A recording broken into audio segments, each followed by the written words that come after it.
IDW Media, best known for their comic books division, mostly doing licensed property and stuff like that. They've been on their deathbed for some time, and it appears they are finally kicking the bucket. IDW really isn't an entity anymore. They're still going to do some stuff, and technically they'll still be around, but basically they've been in an untenable situation for several years now. At one point, they weren't even really allowed to borrow money from banks. They did get some stuff straightened out, but they never really figured out how to make their company grow because they decided to use the Marvel method. And yes, I am partially blaming Marvel Comics for this, or Marvel Entertainment, whatever you want to call them at this point, because they created the blueprint that is absolutely destroying multiple comic book publishers. Now, everybody's dying quicker than Marvel because not everybody else has, 60 to 80 years of history to go along with their comic books, plus a thriving cinematic universe to absolutely save their bacon. We've seen what happened to Valiant Comics, a smaller publisher than even IDW. They died the quickest. We knew IDW was not going to be that far behind. They're laying people off. We're getting CEO changes. All this stuff is happening as they're basically in the death throes as the company basically disintegrates due to a lot of very, very bad decisions when it came to their content. These are the details that we do have.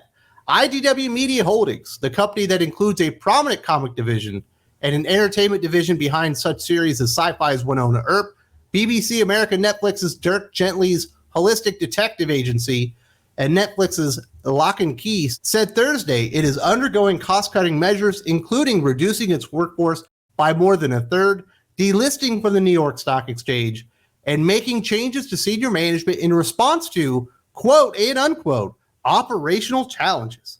My goodness, those must be some amazing operational challenges to have such wide sweeping changes to the company as they basically collapse within themselves. What are these operational challenges?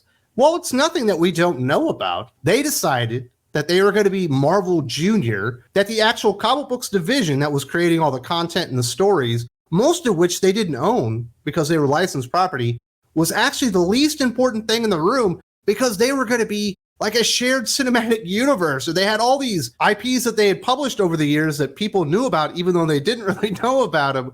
They were going to get them all these opportunities on these streaming platforms. This is not the first comic book company to be destroyed by that mindset to where we're not a comic book publisher, we're an REP farm. We've got so many IPs, we don't even know what to do with them. Everybody's going to want to make a show about Lock and Key or whatever else that they've got that they actually own the controlling rights to. Unfortunately for IDW, which is different than Valiant and certainly different than Marvel, the most well-known properties and comics that they published are like TMNT, G.I. Joe, Transformers, at one point like young adult stories for Marvel, Star Wars, stuff like that. It was all stuff that they actually couldn't go out there and sell to anybody to put into streaming or on the big screen. So they deprioritized comic books because they were going to be a media giant. They end up losing their ass to the tune of like $40 million in 1 year, which is a lot of money for a company the size of IDW. And at the same time, because comic books aren't important, right? It's only the lifeblood of the entire company, right? The original content being created or any of the content being created. They went there, they went super cheap. They did the Marvel method. They brought in Heather Ontos and a bunch of other nobodies that didn't know what they were doing. And the next thing you know, we've got LGBTQ plus representation in Transformers and transgender G.I. Joe characters. And then we have a trans allegory TMNT series. And shockingly, all the licensing partners absolutely left them for the most part. We already saw Hasbro leave with G.I. Joe and Transformers, two of their biggest properties. Marvel, Disney actually gave up on IDW. Disney, one of the worst grooming companies out there in the world, decided we don't trust IDW to make comic books appropriate for children anymore. That's how far these guys went overboard, pushing all this new stuff, obviously looking for that new audience because, hey, that's what we're really doing in comic books. We're deprioritizing the story and the fans and what people actually like because we're going to find that new audience while we become these big media giants. And obviously, IDW is not making it. They're absolutely losing their ass. But the good thing is we are getting some nepotism here in the final death throes of IDW. As part of the changes, the IDW board said that Davide Jonas, son of IDW's chairman and chairman of the board, Howard Jonas, will take over as CEO, replacing Alan Grafman. Davide Jonas was recently elected to the board by the company's stockholders. His family collectively owns a controlling interest in the company's equity. IDW said Chief Financial Officer Brooke Feinstein is also departing the company. Overall, the layoffs will impact 39% of IDW's current workforce, which the company said will eventually deliver $4.4 million in annual savings. My goodness, if they actually save $4.4 million in cost based on what these people were earning a living for, what they were paying them, they might actually break even in a month or a quarter or whatever. These guys lose so much money, especially under the leadership of Howard Jonas. It's not even funny. At one point, this company was so bad with their debtors, they actually couldn't borrow money. And you're like, well, Wes, but they were on the stock exchange. And how did that happen?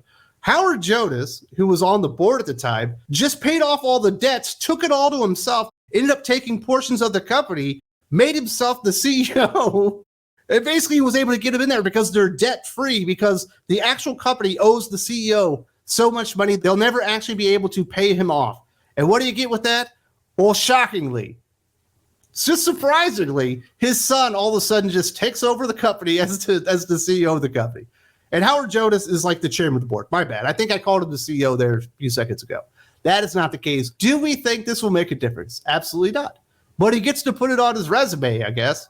He's the CEO of the company as it's dying its last breath. They decided, I think like last year, maybe a little bit longer ago than that they were going to go out there and become, I don't know, this big IP farm for creator-owned projects. They're going to become another Image Comics, I guess, or Substack, or Kickstarter. And yes, they have published some new creator-owned comic books, and for the most part, no one cares because people only think of IDW as a licensing publisher anymore. No one goes to IDW for creator-owned original stuff for the most part. Obviously, they've had some hits here and there, and in my opinion, they've actually had some really good stuff, like the Kill Lock. I would say Kanto is really good. The Highest House was really good. All that stuff is original and from IDW. Would they be pushing any of that stuff? I don't believe so, because they lost their way.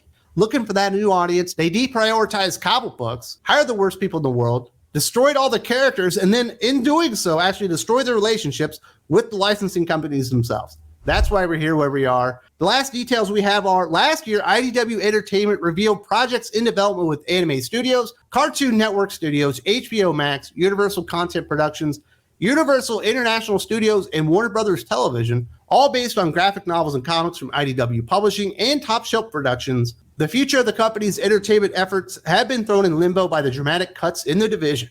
I hate to break this to it, but the future of the entertainment company was thrown into limbo when they decided that they were an IP farm on par with Marvel, and they had all this original stuff that people were just going to be clamoring to watch on streaming television.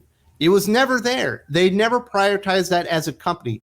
They forgot who they were. They decided to go search for that new audience. They decided that Dierks Gently and Winona Earp were going to be the futures of the company rather than making really, really, really good comic books. And that's why they were trading for like 10 cents max on the New York Stock Exchange. It was actually laughable. You know, it's kind of embarrassing. You feel bad for the company, but you get what you pay for.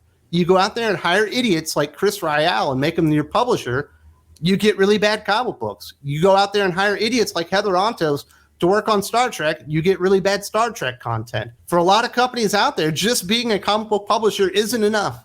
They've got to be this big media conglomerate that's wheeling and dealing and doing shows on Netflix and Amazon and all that stuff. And that's perfectly great if you actually have the content to support it and the creators to support something like this.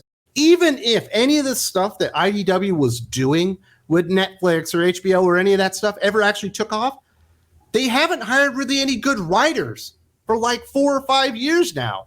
They're absolutely the worst of the worst. They followed the Marvel method and they met their demise, just like Valiant Comics already has when they decided they have a shared superhero universe. So therefore, they're no longer a comic book publisher. They're an entertainment dynamo.